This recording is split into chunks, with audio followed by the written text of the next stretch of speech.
हम मीनू झा गोर लगै छी समस्त मिथिलावासी के। एकटा बेटी विवाहक गीत लऽ कऽ उपस्थित छी। कोशिश करै छी अपने लोकनि के नीक लागै। धन्यवाद। जय मिथिला, जय मैथिली। सीता के देखी देखी झाखथि जनक ऋषि, मोती जकाँ झहरने नोरयो, मोती जकाँ झहरने नोरयो। सीता के जुगुत मोरा बरकत भेटत,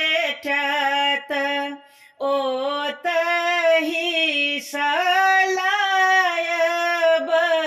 जमाइयो,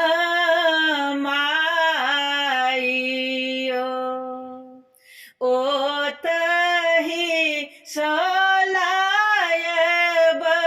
जमाइयो।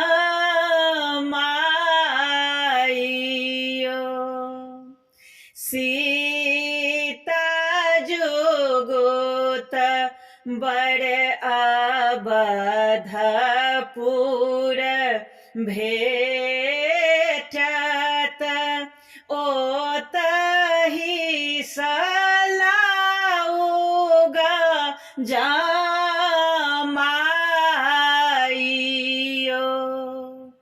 ओतहि सलाउगा जमाइयो।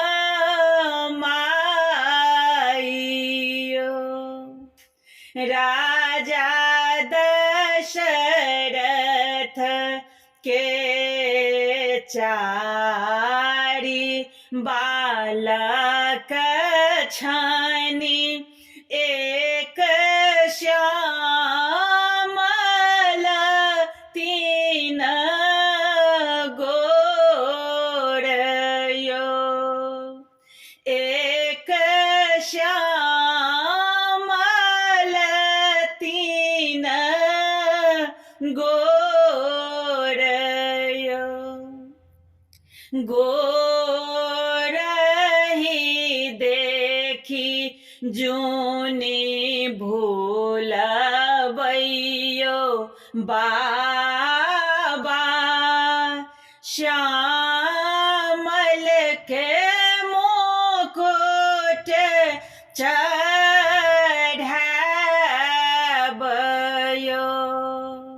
श्यामल के तिलक चढ़ाबयो।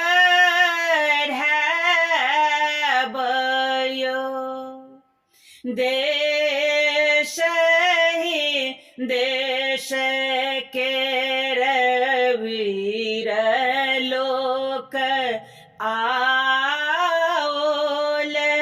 सब छुबी छुबी धनुष जाइयो।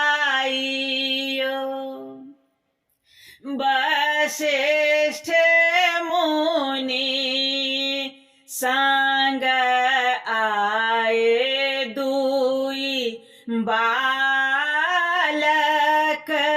धनुष देखी उत फालयो, धनुष देखी करे उत फालयो। जखन हे रामचंद्र धनुष उठाओल, सीता गले डालो जय मालयो, सीता गले डालो जय